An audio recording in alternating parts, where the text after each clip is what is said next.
Welcome to the Akhil Autism Foundation podcast, providing practical and science-based solutions for families dealing with autism. Foundation founder and executive director Manisha Ladd is a nutrition consultant and mother of an only son recovering from autism.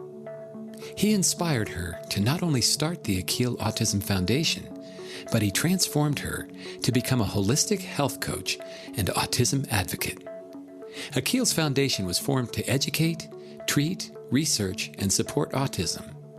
Through her coaching sessions, she shares their journey and empowers parents who are struggling with all aspects of autism, including emotional and financial hardships related to this condition.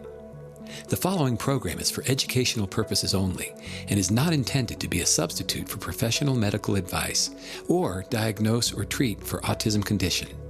Please do not apply any of this information without first speaking with your physician.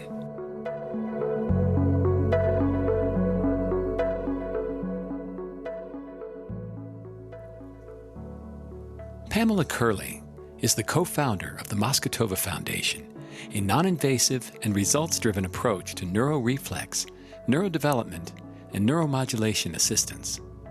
This approach has had amazing results teaching children with learning challenges by building of the neurological foundation and making changes by working with neurological patterns. Big words for a simple concept, teaching people how to wake up the whole brain and neural pathways through natural movement and reflexes. Pamela was introduced to MNRI, Masgutova Neurosensorimotor Reflex Integration, in 1994 at a conference on learning and movement. A faculty member of the International Educational Kinesiology Foundation, Pamela was intrigued while listening to Dr. Svetlana Masgutova lecture about the effect of movement-oriented therapy and her MNRI method on children who were traumatized by various man-made and natural disasters. From then on, their professional and personal relationship took root. She has co-authored a book with Dr. Masgutova, Trauma Recovery, You Are a Winner, describing Dr. Masgutova's discovery of how reflex integration and specialized movements assisted children recovering from shock and pain of a railway explosion unveiled the winner from within. Not only will you learn a lot today, but I think you're really going to enjoy this episode. Pamela is such a warm, caring, and joyful human being. Her radiant smile and passion are contagious, and she was such a pleasure to interview. So without further ado, let's get on with the show. Hi, Pamela. Welcome to Akhil Autism Foundation podcast. It's so good to have you here. Yeah, thank you. Thank you for having me here. It's a joy. It's amazing. You and I connected before we actually hit record, and Yes. we have so much in common. So I am really looking forward to this conversation. Well, me too. You're involved in a very interesting and exciting area of brain science, movement, and kinesiology. How in the world did you get started in that? When did your interest first begin with that? Well, I had the honor of meeting the creator of the program, which is called the Masgutova Method. And I had the honor of meeting Dr. Svetlana Masgutova, who created the program back in the 1980s. And then I had the honor of meeting her in the 1990s. And she told me three things. She said, in Russia, we have very good results teaching children with learning challenges. She said, in Russia, I helped with the psychological recovery of some children who were burned in a terrible, terrible train accident. And then finally, she said, in Russia, we have very good results teaching children with cerebral palsy how to walk. Though it's about all she said to me. And I just said, tell me more. Wow. So that was in that right from the get-go. Yeah. So then I went to Poland and studied the work. And it's working with the building of the neurological foundation of everything that we do and making changes by working with neurological patterns. Interesting. And you've now had over 10,000 hours of training and teaching in the Masgutova method. Well, over that. Yeah, that was written a while back. I read that and I was like, oh my goodness. She's an expert in this for sure. So I'm really glad we have I've been around for a long time. I've had the honor of knowing Dr. Masgutova for almost 30 years now. Oh, wow. So it's been an honor to be a part of her program for sure, and to be the co-founder of the version of it in the United States called the Svetlana Masgutova Educational Institute. So for our listeners and viewers, can you describe a little bit? Tell us about the MNRI method and obviously what it stands for. And okay, yes. So MNRI, M stands for Masgutova, N stands for Neurosensorimotor, which is the pathway that we use. R stands for reflex, I stands for integration. So what we do is that we work with primary reflexes that are reflexes that babies exhibit. And these are movements that babies do for the first couple of years of life even. And these reflexes are there for survival and protection. And the thing that is so beautiful is that these reflexes are at the foundation of absolutely every function and every activity that we do. There's not anything that we do that doesn't have one of these primary reflexes behind it. So we just work with these primary reflexes and make sure that they are integrated or functioning or matured, myelinated, and working at their highest level. Because, Brett, they actually serve like a foundation. They're like pillars. And if the pillar is there, then we have support. But if the pillar didn't get built, then the support is not there.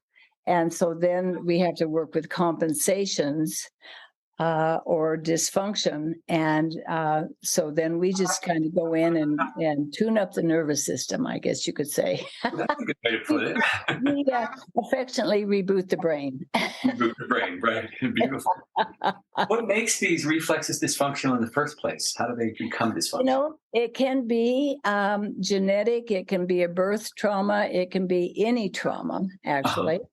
It can be just some lack of development in the first place, so that these reflexes were slow at emerging and slow at developing.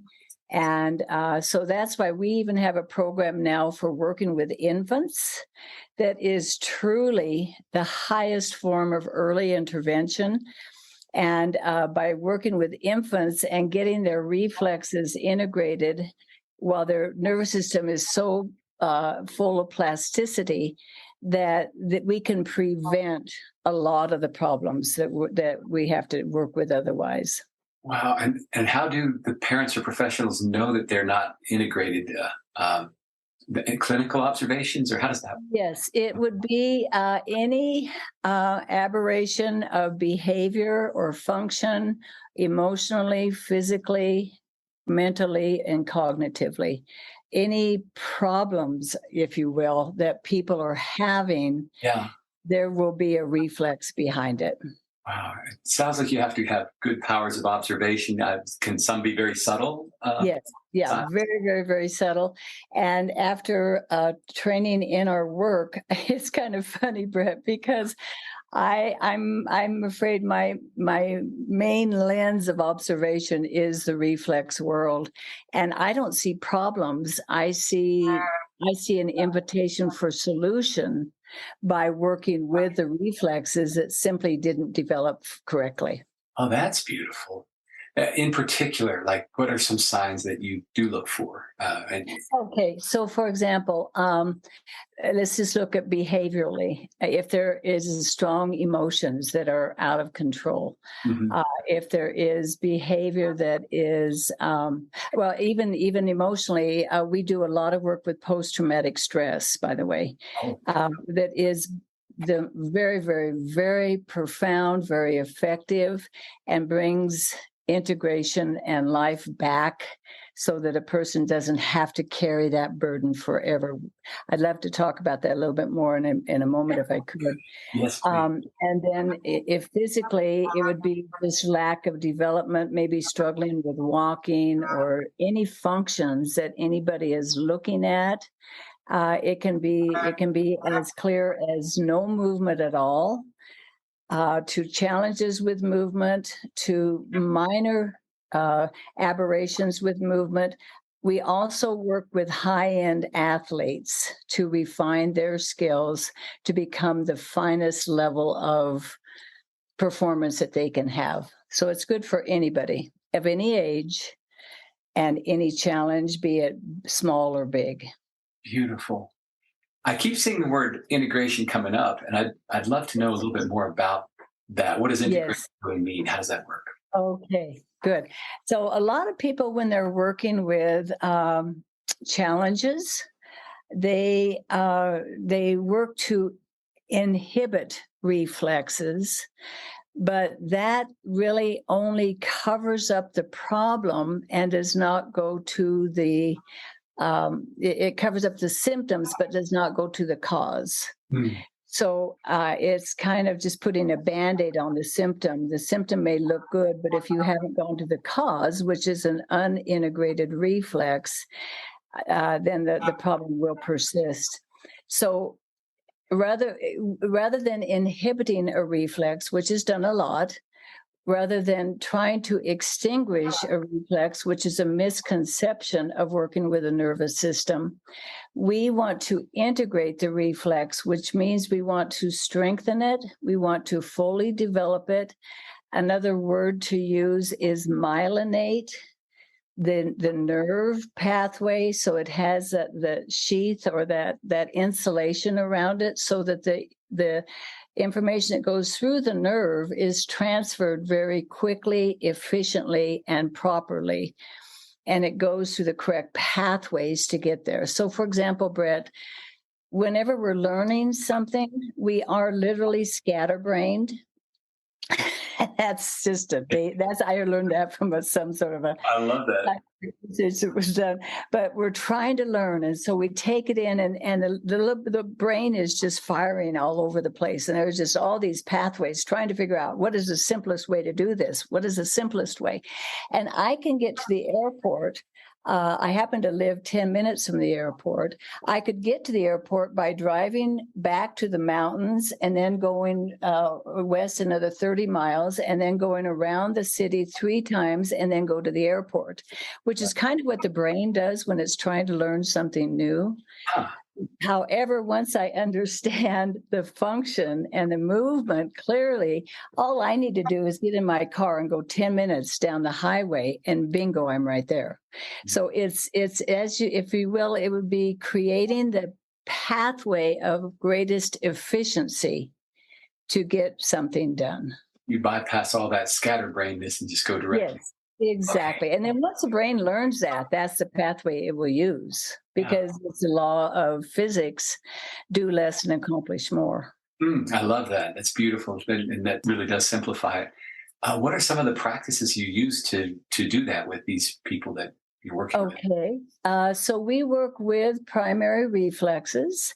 So let's just think of somebody seeing a baby. It is impossible to see a baby and not put your finger in their hand. So you squeeze your hand. Now, some people say that the reflex is the baby squeezing your hand. I say it's a reflex of the adult to put their hand into the finger. Yes, it is. It's a natural reflex. It's something we cannot not do. But so anyway, if they think about that, we put our finger into their hand, and their little fingers curl up, and their thumb is there, and they squeeze. That is a reflex. So where your finger actually lands up is a place that's called a sensory stimulus. Yeah. And all of these reflexes has a location of that will stimulate the pathway, so that the body knows who we're talking to, which reflex we're talking to. In this case, I'm talking to the grasp reflex. Then the motor response is that the fingers curl around my finger and the thumb comes up to curl in there as well. Now, if a child cannot do that, I need to create the pathway to connect this sensory stimulation with this correct motor response. And that's what we do. It's really that simple. It's just through the sensory stimulus, through the steps that we take, and then showing the body what is the correct information of the correct response, the body goes, oh, why didn't you tell me that's what you needed? If I can explain it by what happens when that is not correct, maybe it would be helpful as well. A doctor will frequently run their finger on the outside of a baby's foot, and the toes should open up. So that's called Babinski. I was teaching a class one time. Now, that should only happen, by the way, for the first 2 years of life. After that, maybe sometimes into the third year for Babinski. But after that, you should not see a reaction to that stimulus coming up the side of the foot, because it should be integrated by itself. All reflexes should naturally integrate by themselves by the second to third year. If they don't, that's when we need to step in. Mm-hmm. So I'm teaching a class. I've given this stimulus up the side of the foot. The lady responds by putting one arm straight out, curling up the opposite arm, turning her head to look at the straight arm, which is a completely different reflex called ATNR. That is the wrong response. It has nothing to do with the stimulus. And I looked at her and I said, okay. I mean, because she was a professional, she was very neurotypical, but this was a crazy response. I'd never seen anything so off the mark.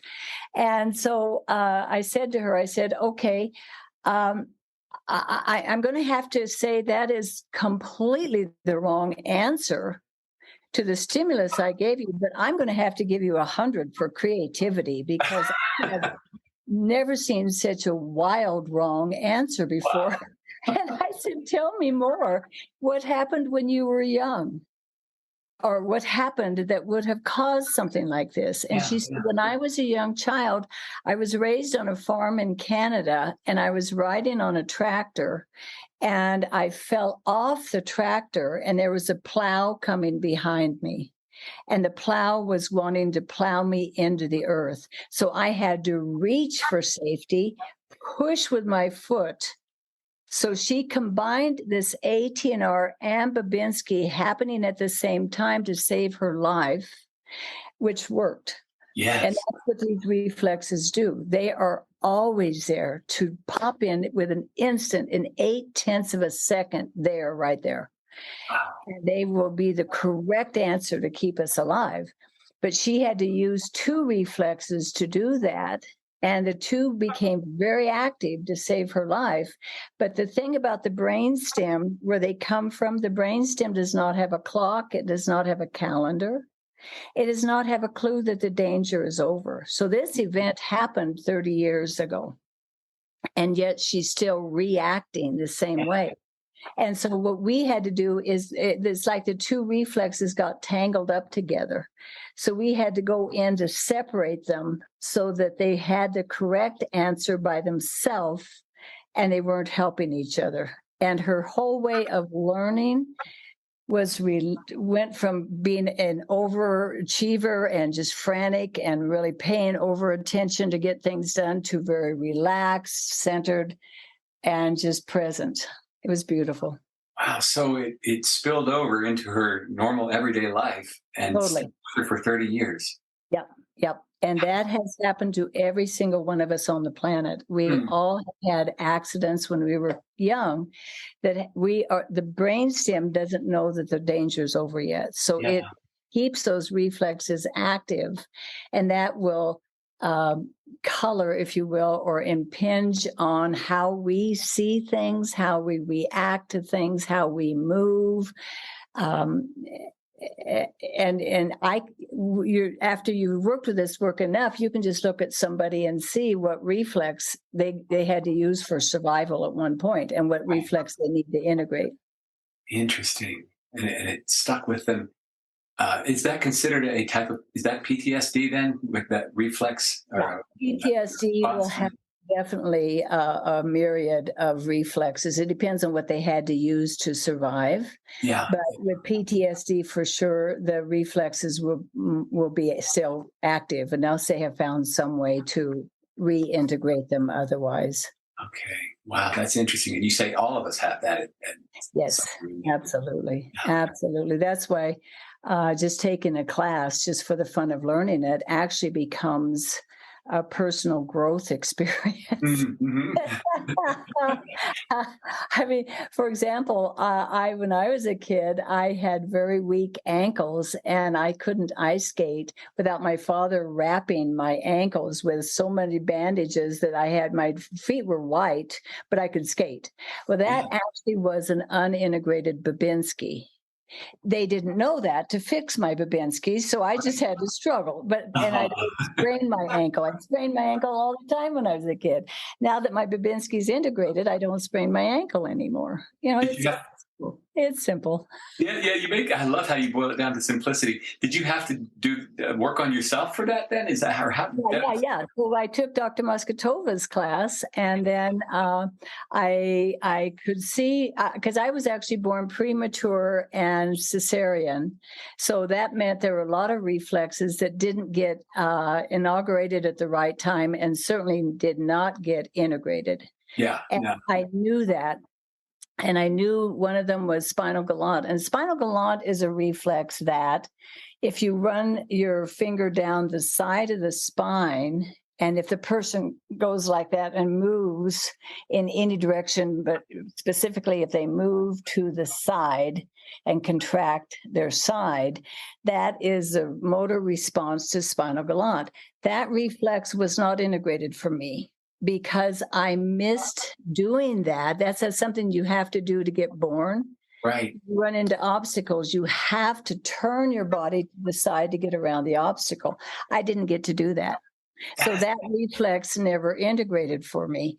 And I knew that. And I'm in my 50s and I want to integrate this reflex, because if I go get a massage and somebody is working on my lower back, I would twitch to the side like that. And I would laugh and giggle and say, oh, tee-hee, that tickles. Actually, it's not tickle, it's actual pain. And it also is a sign that this reflex is not integrated. So I was on a mission to get this reflex integrated. I met Dr. Masgutova, took a class in her work, and that was about in 2002 that I took her class and said, wow, I am dedicated to getting this out to the world. And so that was when my pathway began with her. But at any rate, through the work, I was able to get this reflex integrated. And now I adore work on my back with a massage therapist. It's like, do only work on my back now, please. Wow. So this reflex called spinal galant is active a lot in children that are hyperactive.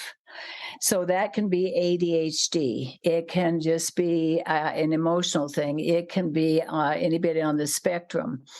And you'll see these movements where they move a lot. They're just kind of, we call it fidgeting because we don't know what else to call it.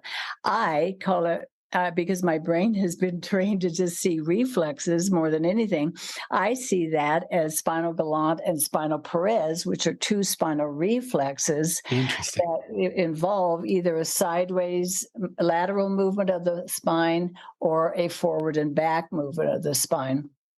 And if those reflexes aren't integrated, the person will do those movements hoping to get it integrated, because it's a genetic demand by nature that these reflexes develop and finish their myelinization and maturation. Genetically, we are coded to do that. The body knows that. So if it didn't happen, the person will do the movement thinking that the movement will understand and make it finish the myelinization if they just continue doing the movement. So for all day, they'll just fidget. We see fidget, and then we give them medicine to make them stop fidgeting, but that's not the problem. That, again, is treating the symptoms, not the cause. The cause is the reflex. Wow. Is that the same as stimming then? Is what they call stimming? The movement? No, stimming would be more of just the flapping of the hands and things like that. Okay. But this is just, I think I just called it fidgeting when I was Yes, yeah. when I didn't know what the child was telling me. But now, when I see movements and behaviors that are not productive, I see an invitation from the person, the child or adult, telling me, this is not integrated. Please help me to get it integrated. Okay, yeah. What I find beautiful is that you didn't just, well, I don't know if you consider it stumbled into this, but you're not just somebody as an outside observer. You're somebody who first worked with yourself. And so you understand that whole integration process. Yes. Wow. And when you feel it on the inside, it's real. It's, oh, wow. I want to have other people do that, because that has helped with clarity so much. That is so beautiful. So beautiful. Yeah. Wow. And it can give you empathy. Yeah. And Brett, for the stress that everybody's under right now. Yeah. Stress is reflex related.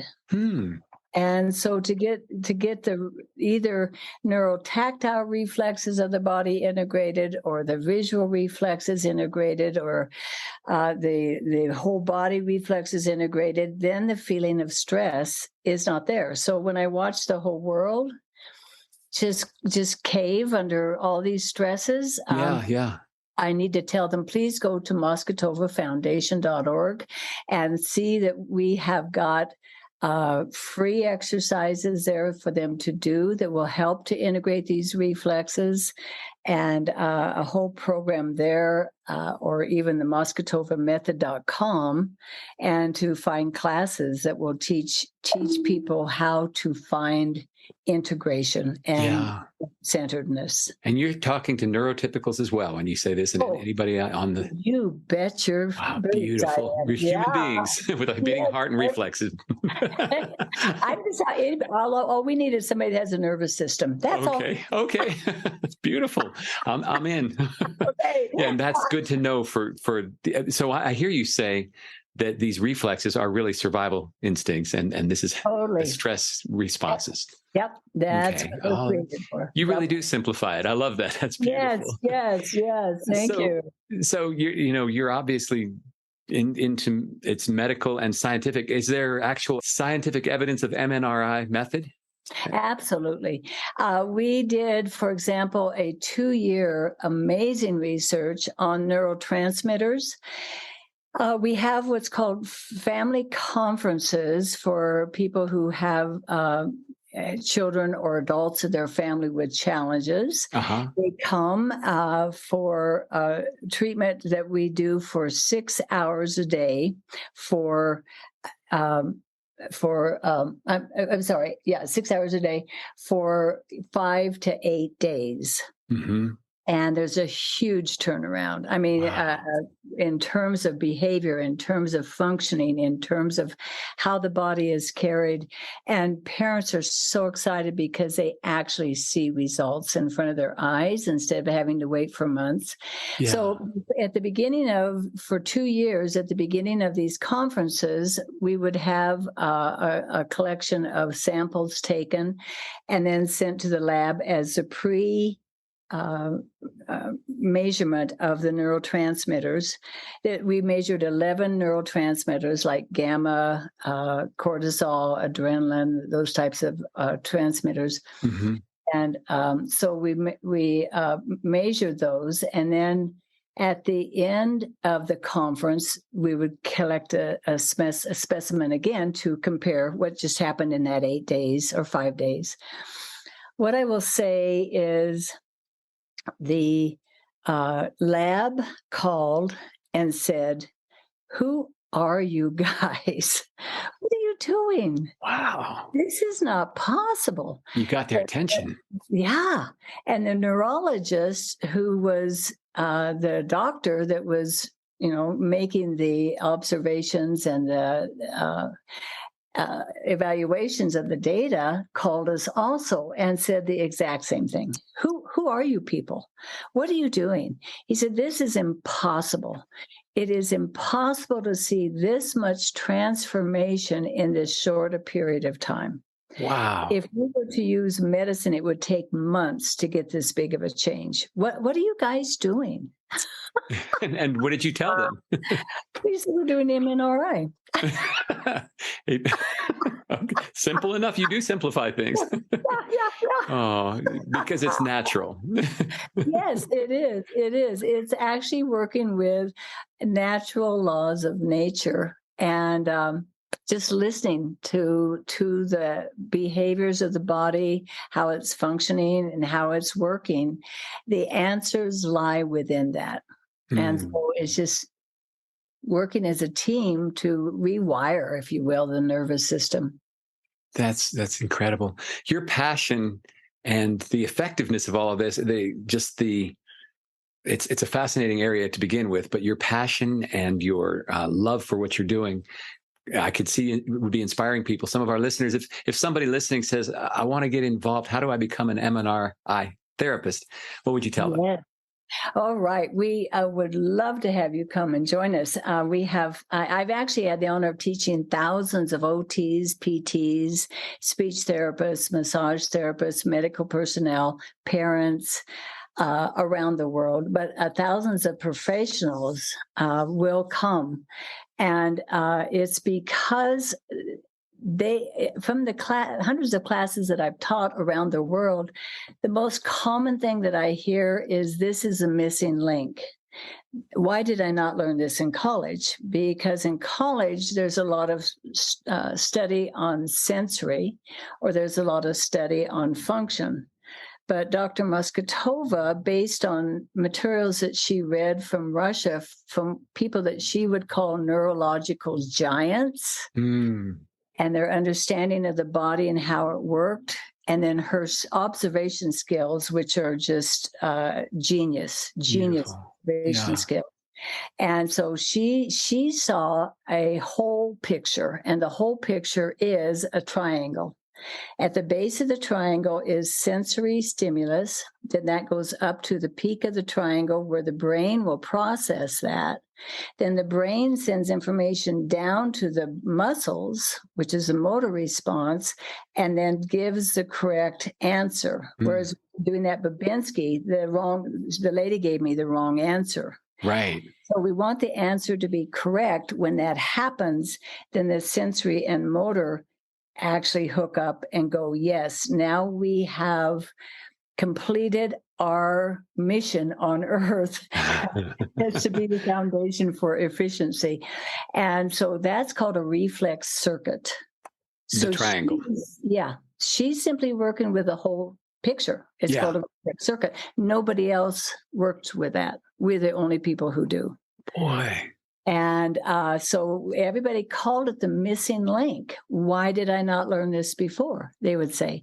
Yeah. And I love teaching because I love the enthusiasm, the awe, the wonder, the joy, the, oh my gosh, this is what I needed to know response from every single class I teach.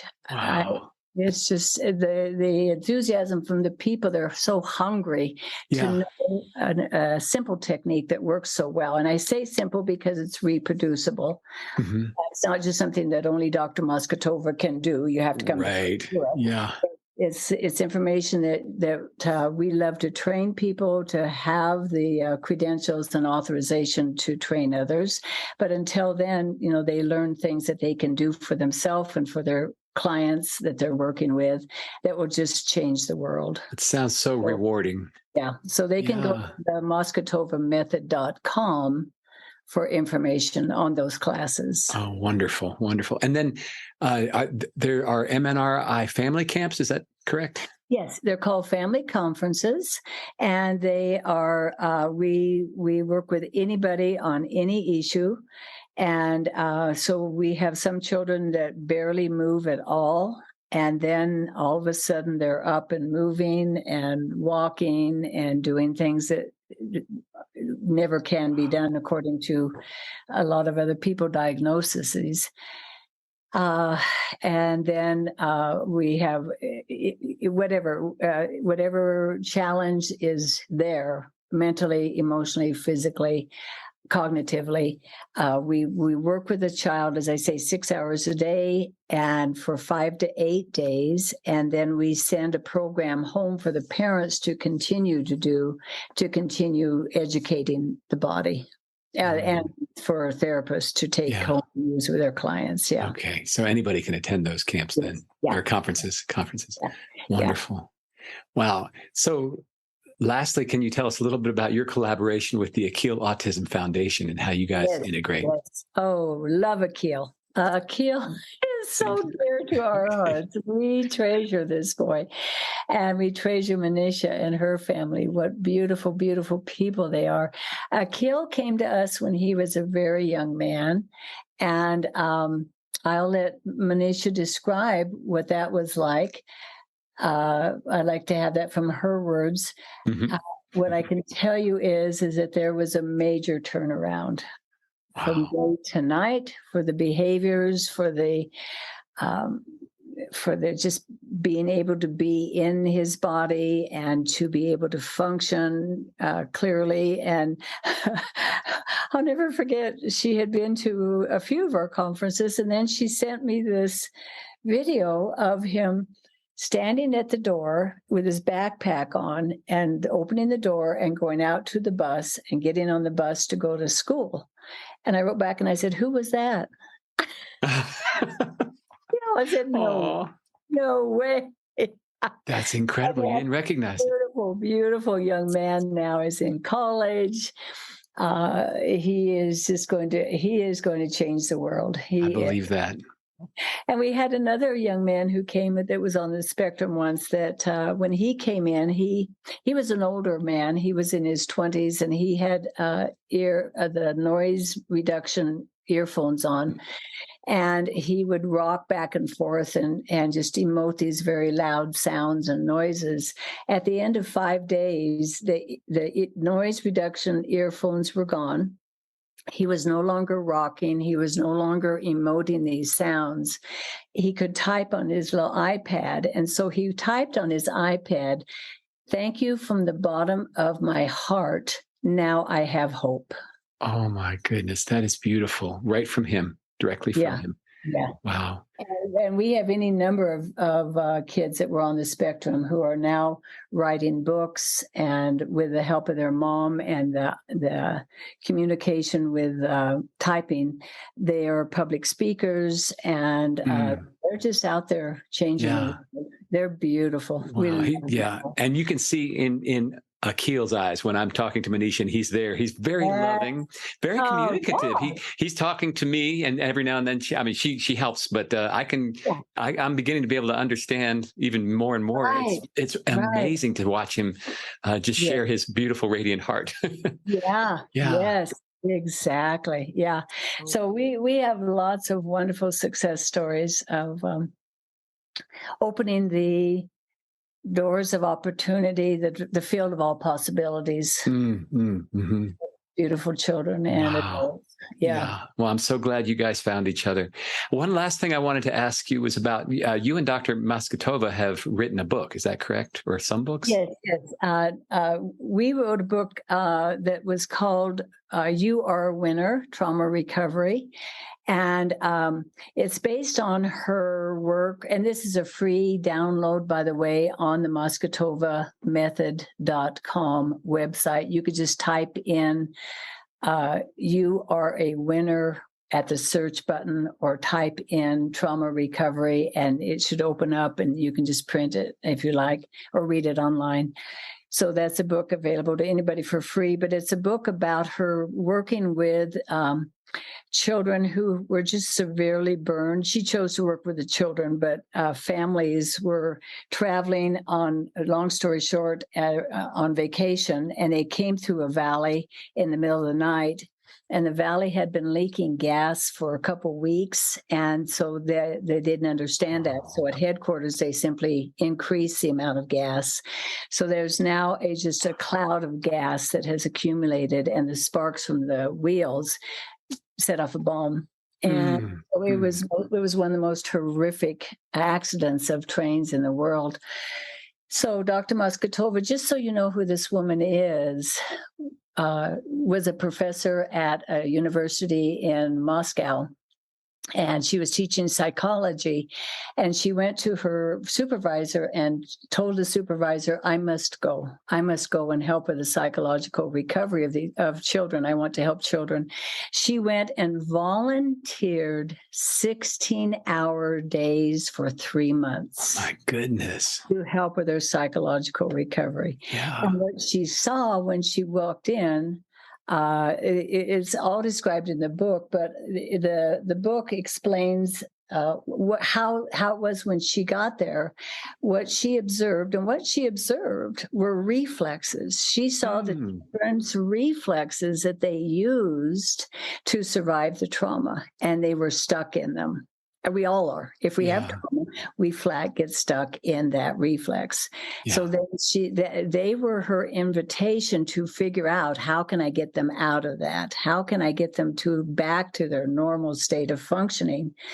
And they taught her how to touch where they had skin that could be touched. They begged to touch in a certain way. And that became the foundation of a class that we have called Neurotactile, which is a really beautiful way to reach the brain, because the skin comes from the same origin that the nervous system and the brain comes from. So when you work with the skin, you're working with the brain. Yeah. So we have training in that. She saw the reflexes. So these guys helped her become inspired, if you will, to find a solution for trauma. And so that's exactly what she did. Wow. And so this book explains that whole adventure. And then Dr. Masgutova has written numerous books that are available at the store, at the masgutovamethod.com website. There's also another website called the masgutovafoundation.org, and I would highly recommend that people go there and look for lectures that are given. There's a myriad of lectures that are given that are similar to TED Talks. Mm-hmm. And that it's just a lot of information about many subjects of challenges, and it goes very deeply into. It's not TED Talk because it's more academic than that, but it's a couple hours of summary of academic information behind different problems, and it's presented by the Minds Group, MINDS. Minds Group. Wonderful, profound lectures. Wow. Yeah. We will share all of these links on our show notes of the podcast. So people can find them there. Oh, good. Wonderful. I can send different links to you then, because our resources for the world and we do work worldwide, by the way. We are a global network, and we teach classes all over the world, and we have people that are trained in different parts of the world. Wonderful. I'm telling our listeners and viewers, be sure to check that out. Well, first of all, your gift for being able to take something rocket science and turning it into the ABCs is what a gift. I really appreciate it, because I understand what you were talking about, or at least I think I do. I feel like it. And for those of our listeners who aren't able to see you, who aren't viewing this video, can't see your radiant, glowing, beautiful smile and passion for what you do, Pamela. It has been such an honor to have you here today. I really appreciate it. Would you come back and see us sometime? I can invite you. You bet. Thank you. Wonderful. Thanks so much for sharing. So much for asking these questions and getting this word out. We appreciate it tremendously. Thank you, and to you too. I learned a lot. Blessings to you. Thank you, Pamela. Okay. Thank you. Have a great day. Bye-bye. Bye-bye. Wonderful. This wraps up today's conversation with Pamela Curlee and the Masgutova Foundation. You can find out more about Pamela and her partner, Svetlana Masgutova, at masgutova.org. That's Masgutova, MASGUTOVA.org. As with all of our episodes, be sure to check out the show notes for more information and links to the subjects discussed today at the Akhil Foundation podcast. And if you enjoyed today's show and found it helpful, please be sure to subscribe and review in iTunes, Spotify, Alexa, or wherever you get your podcasts. And for downloadable slides and practice aids, be sure to visit our website at akhilautismfoundation.org, AKHIL autismfoundation.org. Thank you for listening to the Akhil Autism Foundation podcast. We look forward to seeing you again here soon.